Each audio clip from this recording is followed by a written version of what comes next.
અષાઢી બીજના પાવન પર્વ નિમિત્તે આજે ડીસા શહેરમાં ભક્તિનું અનોખું દ્રશ્ય જોવા મળ્યું હતું।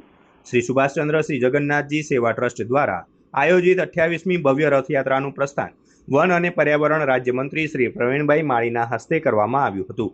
રામજી મંદિરથી રેસાલા ચોક સુધી નીકળેલી આ રથયાત્રામાં હજારોની સંખ્યામાં શ્રદ્ધાળુઓ ઉમટી પડ્યા હતા। ભગવાન જગન્નાથજી, ભાઈ બલભદ્રજી અને બહેન સુભદ્રાજીના રથનું ભક્તિભાવપૂર્વક સ્વાગત કરવામાં આવ્યું હતું। મંત્રી પ્રવીણ માળીએ ભગવાનની આરતી ઉતારી રાજ્ય અને દેશની સુખ સમૃદ્ધિ માટે પ્રાર્થના કરી હતી। રથયાત્રાના સમગ્ર માર્ગ પર ભક્તિમય વાતાવરણ છવાઈ ગયું હતું અને જય જગન્નાથના નાદથી આખું ડીસા શહેર ગુંજી ઉઠ્યું હતું। ટ્રસ્ટના સંચાલકો અને સેવાભાવી કાર્યકરો દ્વારા ખૂબ જ સુંદર આયોજન કરવામાં આવ્યું હતું।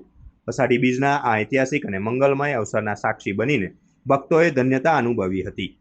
સુભાષ સેવા સમિતિ દ્વારા આયોજિત ડીસા ખાતે 28મી આ રથયાત્રાના અષાઢી બીજ નિમિત્તે આજે પ્રસ્થાન થયું છે, જેની આખા વર્ષની અંદર જે ભક્તો રાહ જોતા હોય એવા જગન્નાથ ભગવાન નગરચર્યાએ નીકળે છે એનું સૌ સાક્ષી બનવા માટે આજે સૌ ડીસા નગરજનો ભેગા થયા છે। હું આજે એમની આરતી ઉતારી અને આજે રથને પ્રસ્થાન કરાવ્યું છે। સૌ કોઈને આ જગન્નાથ અષાઢી બીજની શુભકામનાઓ પાઠવું છું।